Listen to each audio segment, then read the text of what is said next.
How's this for a triple threat? It's Monday, I have a yeast infection, and it's my birthday. Fortunately, I've learned how to halt the aging process. I stopped counting at 29.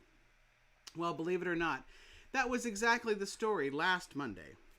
I expected to celebrate in the usual way. A few cards from my girlfriends, a chocolate flourless torte from the bakery, and dinner and a movie from Hubby Rick, i.e. Denny's and Double Team. What a romantic. And of course, just like every year, I figured Rick would ask me to put on the Fredericks of Hollywood negligee I wore on our wedding night several sizes ago, and we'd make no-holds-barred whoopee for about 2 minutes, the time it takes Rick to fall asleep. So imagine my surprise when my girlfriends from the catalog sales department tell me they're taking me to see the Chippendales dancers at Schweitz's Bowl. Be still, my racing heart. The Chippendales dancers are only the sexiest hunks in the Western Hemisphere, rivaled only by Brad on The Young and the Restless and Ridge on The Bold and the Beautiful. Maybe this will turn out to be a good birthday after all, I thought. Apparently, though, the entire female population of our town had birthdays that night, too, because the place was just packed and no one had bowling balls. Fortunately, my girlfriends had the foresight to reserve a table, and wonder upon wonders, it was located practically inches from center stage. I'm lucky if I get seated near the bathroom at most restaurants. The Chippendales boys weren't due on for another hour, so I used my birthday as an excuse to get pretty well gassed.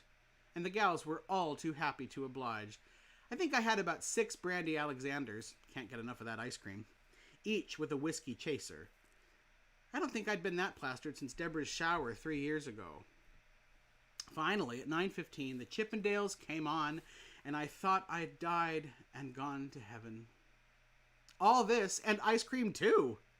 They were all pumped up and bronzed and clad only in G-strings and bow ties, just like when they were on Jenny Jones 2 weeks before. I swear there were more buns than a Pillsbury commercial. One of them, this hot Nordic blonde, slid up to our table all oiled up and grooving to Kool and the Gang's Celebration. Well, Nancy, who's just recently divorced, called his bluff and stuffed a $10 bill right in his G-string. The whole place roared. Then Pat got up and planted a kiss square on his mouth. That actually made him blush, and I'm sure he's seen it all. "Girls," he said, "you're gonna wear me out." He started to return to the main group of dancers, and this Latino guy started to make his rounds before I'd gotten my turn with a Nordic hunk. Before I knew it, I had left my seat and leapt onto the stage, hotly pursuing the stud. A bouncer tried to grab me, but I shook him off with an elbow to the eye socket and a knee to the groin. I don't know what they put in those brandy Alexanders, but it sure isn't like me to dispatch a 200-pound guy like that. I can't even climb the rec room steps without getting winded. At the rear of the stage, I cornered the Nordic hunk, who kept backing off until he tripped over a lamp cord and crashed into the black velvet curtain. I got on top of him and began to claw away at his G-string. The last thing I remembered, I was vomiting on him. The brandy Alexanders were doing the talking at this point. When I woke up, I was sprawled across the living room couch, and Rick was silently organizing his NASCAR die-cast miniatures.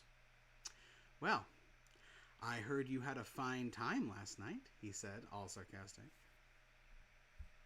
Turns out, I had passed out cold after vomiting all over that dancer, and our entire group was thrown out of the club.